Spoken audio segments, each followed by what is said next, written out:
हमेशा साइंस अपने आप को अपग्रेड कर रही होती है, बता रही होती है ना, पहले जो बताया था ना वो गलत था। ये तो बिल्कुल वैसा ही हुआ, मानो एक बहुत सारा बड़ा सा बॉक्स है, बॉक्स में बहुत सारे कबूतर हैं। अब कबूतर को मुझे पता नहीं कौन सा कबूतर है। अच्छा कबूतर निकालते हैं, काला कबूतर, काला कबूतर, काला कबूतर, काला कबूतर। ओके, एनसीईआरटी में छपा दो, सीबीएसई में पढ़ा दो, कबूतर काले होते हैं। काला कबूतर, काला कबूतर, काला कबूतर, सफेद कबूतर, सफेद कबूतर, छुपाओ छुपाओ। ओके, एनसीईआरटी में छपा दो, सीबीएसई में पढ़वा दो, कबूतर काले भी होते हैं, सफेद भी होते हैं। काला कबूतर, काला कबूतर, सफेद कबूतर, सफेद कबूतर, नीला कबूतर, नीला कबूतर, छुपाओ छुपाओ छुपाओ छुपाओ। नीले कबूतर में निकल रहे हैं, क्या करें भाई।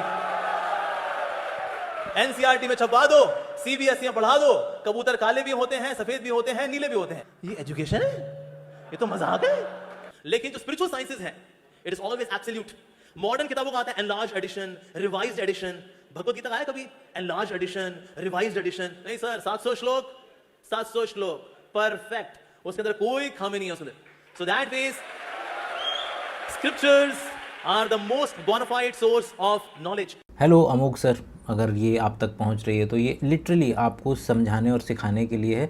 अगर मेरे और आपके कम्युनिकेशन और कॉन्वर्सेशन के बीच में कुछ लोग अगर इधर उधर खड़े होकर के देख रहे हैं और कुछ सीख पाते हैं तो इट्स ओके, दोनों का फ़ायदा।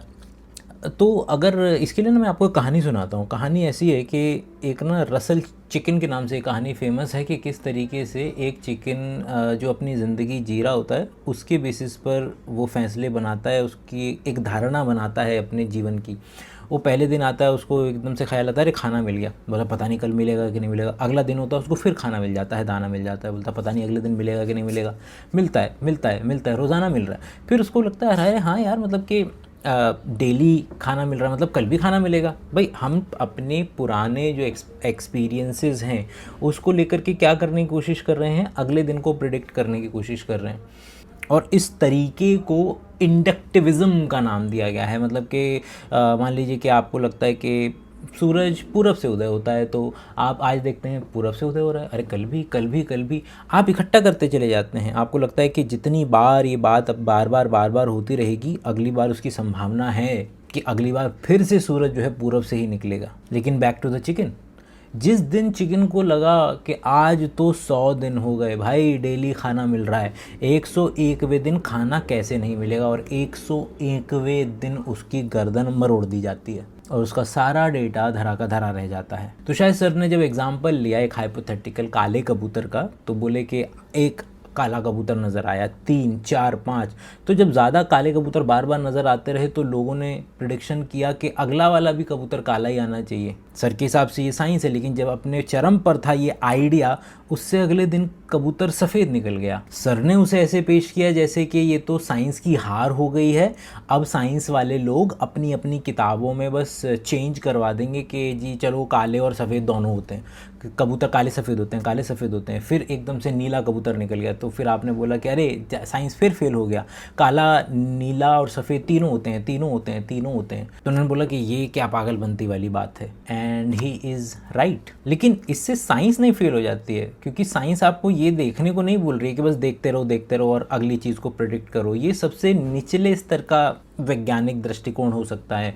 असल वैज्ञानिक दृष्टिकोण है ये पता करना कि वो कबूतर काला क्यों है, उस एक्सप्लेनेशन को ढूंढना। क्योंकि अगर वो एक्सप्लेनेशन मुझे पता चल गई कि कबूतर काला होता है, उसके पास मेलेनिन पिगमेंट है, मेलेनिन पिगमेंट जो होता है वो इस पर्टिकुलर जीन से बना होता है, तो ये जीन में अगर कभी कोई म्यूटेशन आ गई तो मैं प्रेडिक्ट कर सकता हूँ कि वो कौन से रंग का बनेगा। चीज़ों की अच्छी एक्सप्लेनेशन ढूंढना कि वो क्यों हो रही हैं is far closer to the idea of science as compared to the inductive method जो सर बताने की कोशिश कर रहे थे। एक और एग्जांपल के तकरीबन हर दिन एक व्यक्ति जब डेट लिखता था तो उसमें लिखता था 1901, 1902, 1903। तो जब वो हर साल डेट लिखता था तो उसको लगता था कि अरे वाह, पहले दो जो नंबर हैं वो हमेशा 19 ही रह रहे हैं, 19 ही रह रहे हैं। लेकिन सन 1999 जो अब गया, उस दिन 1999 31 दिसंबर रात 12 बजे जब इस इंडक्टिव मेथड के मुताबिक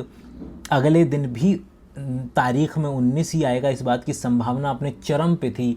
उस दिन वो 1 जनवरी सन 2000 में कन्वर्ट हो गया। ये अमोक सर का आइडिया है। लेकिन अगर मुझे पता होता कि वो 19 क्यों एग्जिस्ट करता है तो I could have very well predicted in a correct fashion कि कब 1 जनवरी 2000 हो जाएगा। पिछले 100 सालों से चला आ रहा 19 खत्म हो जाएगा। सर जो कर रहे हैं वो केवल डेटा कलेक्शन है, साइंस नहीं है। क्या साइंटिफिकली इस बात को प्रूव कर सकते हैं कि भगवान है? भैया जिन्होंने देखा हुआ है उनसे पूछ लो ना। तुम्हारे प्रभुपाद जी से को पूछ रहे हैं, आपने भगवान को देखा है? हाँ देखा है, तभी तो यहाँ पर है इस्कॉन एस्टेब्लिश किया मैंने। उन्होंने देखा है, हमारे आचार्यों ने देखा है। सिंपल। आप हरे कृष्णा वाले हैं आप? मैंने कहा नहीं, हम हरे कृष्णा वाले हैं। भगवान को मानते हैं आप? मैंने कहा मानते भी हैं, प्रेम भी करते हैं उनसे। देखो भगवान को मानते हो आप लोग? कहां है भगवान? आप मुझे दिखा दो, मैं भगवान को मान लूंगा। दिखा दो भगवान को आप।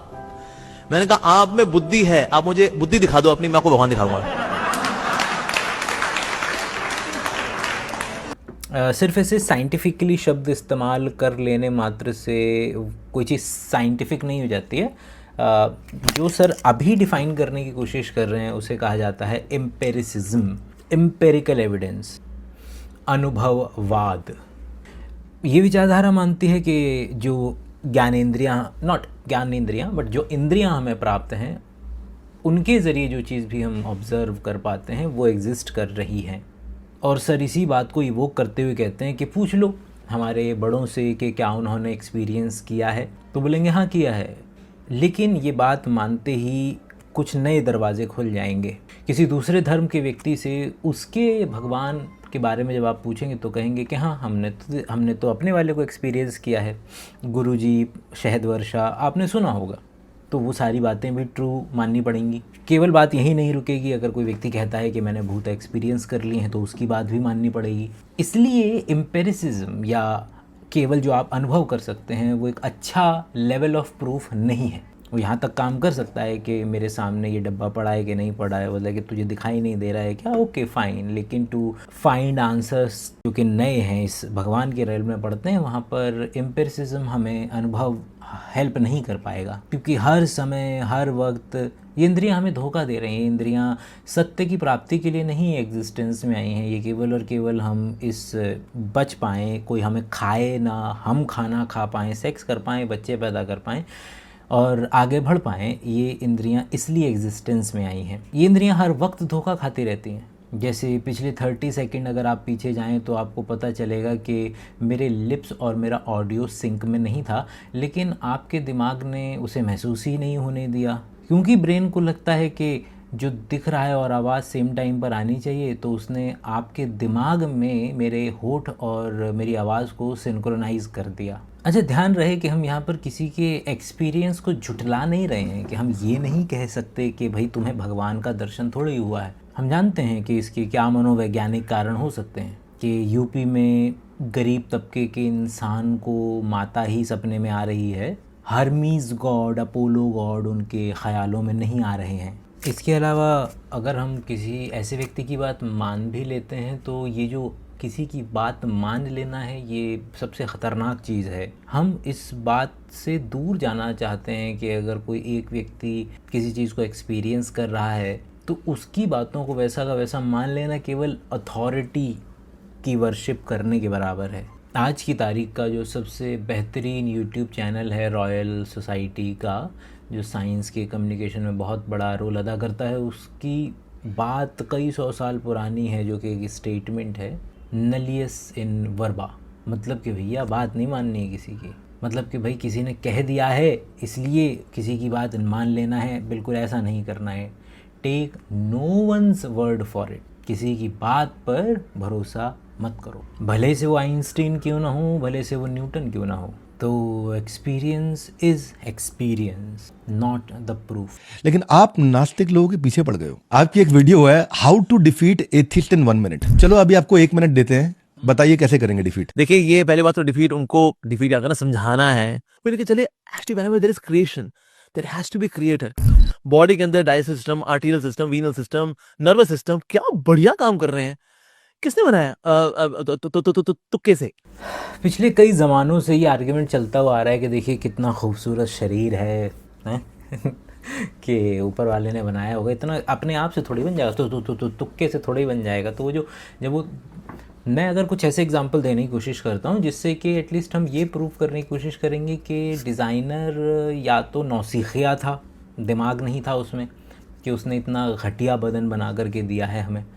हमारे एक रिकरेंट लैरेंजियल नर्व होती है, मतलब कि अगर मेरे ब्रेन से मुझे यहाँ पे नर्व देनी है तो मैं बस दे दूँगा, ये दे रही। अब क्या होता है इसमें, क्या होता है कि ये जाती है नीचे और जाती है मेरे दिल पे, मेरे दिल पे आउटा है, उसके नीचे से होकर के आती है, निकल कर के फिर मेरे यहाँ तक जाती है। अच्छा, मेरे में तो ज़्यादा है नहीं, ये सेम काम जिराफ में भी हो रहा है। वो जिराफ की इतनी लंबी गर्दन देखते हो, पहले उसके ब्रेन से नीचे जाती है नर्व, उसके दिल पे जाती है, नीचे से घूमती है, फिर ऊपर जाती है। कौन है ये डिज़ाइनर जिसने इतना घटिया डिज़ाइन किया? अच्छा, हमारे पास एक्चुअल एक्सप्लेनेशन है कि ऐसा क्यों है। माई आइज़, मेरी आँखों में ब्लाइंड स्पॉट एग्जिस्ट करता है। इस्कॉन वाले अक्सर कहते हैं कि भगवान हमसे प्यार करता है। एटलीस्ट आँखों के डिज़ाइनिंग पे तो ये बोला जा सकता है कि ऊपर वाला ऑक्टोपस से ज़्यादा प्यार करता है, क्योंकि ऑक्टोपस की आँखें ज़्यादा अच्छी हैं हमसे।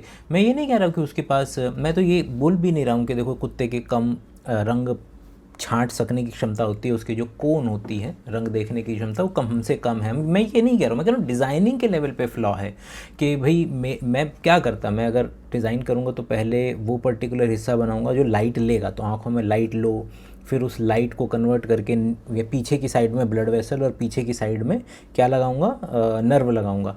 अगर मैं ये टीवी है अगर मेरे सामने, तो अगर मैं इनके अंदर की वायरिंग को अगर मैं आगे कर दूं तो मैं क्या कहला जाऊँ, क्या कहलाऊँगा, पागल कहलाऊँगा, एटलीस्ट नॉट गुड डिज़ाइनर कहलाऊँगा।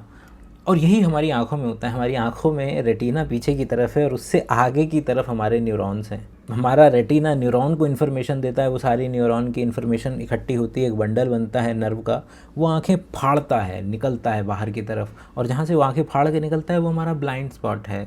तो जो भी बना रहा है, ही इज़ नॉट अ और she is not a good designer. मेरा खाने और सांस लेने का रास्ता सेम बना दिया उसने, एक ग्लॉटिस वाला हिस्सा जिसके ऊपर उसने एपिग्लॉटिस रखा हुआ है कि जब आप निगल रहे होंगे कुछ तो आप सांस नहीं ले पाएंगे। ये क्या लॉजिक है? और मालूम है कितने लोग इस पर्टिकुलर करते हैं आप हर 4 दिन के अंदर में, और कितने लोग हैं जिनका सच में गलत जगह खाना जाने से एक्चुअल में लोग मरे हैं, क्योंकि किसी ने ठीक से डिज़ाइन नहीं किया। मेरा विंड पाइप और मेरा फूड पाइप जिनकी ओपनिंग उसने सेम रख रखी है, और एक फ्लैप दे रखा है केवल और केवल कि मैं निगलते वक्त सांस ले ही नहीं सकता। ये कौन डिज़ाइनर है? आपको मालूम है हम लोगों के पास विटामिन सी का जीन है लेकिन वो विटामिन सी का जीन कुछ काम ही नहीं करता है, लेकिन काम नहीं करता। कौन है ये डिज़ाइनर जिसने गलत जीन फिट कर दिया मेरे अंदर में? हम सबके अंदर में हमें विटामिन सी बाहर से खाना पड़ता है, और लेकिन हमें पता है उसकी एक्चुअल एक्सप्लेनेशन कि ऐसा क्यों है। हमारे पास न काम करने वाला विटामिन सी का जीन क्या कर रहा है? तो जब अगर कोई व्यक्ति ये उदाहरण देने लगे कि देखिए कितना ऊपर वाले ने कितना प्यारा शरीर डिज़ाइन किया है, तो आप उसे ये एग्जांपल्स गिनवा सकते हैं। और यही है कि जब सामने वाला कुछ प्रूफ दे तो उसको फॉल्सिफाई करने की आप कोशिश करें, ज़्यादा बेहतर है। ऐसा नहीं कि कोई दूसरी चीज़ गलत है। आई होप कि आपने आज कुछ सीखा होगा। अगली बार किस पर्टिकुलर व्यक्ति की साइंस की क्लास आप लगवाना चाहते हैं, आप नीचे कमेंट्स में बता सकते हैं। बाकी 400-500 घंटे का कंटेंट ऑलरेडी अवेलेबल है, आप मेंबर बन सकते हैं। अगली वीडियो तक के लिए अपना ख्याल रखिएगा। Bye bye.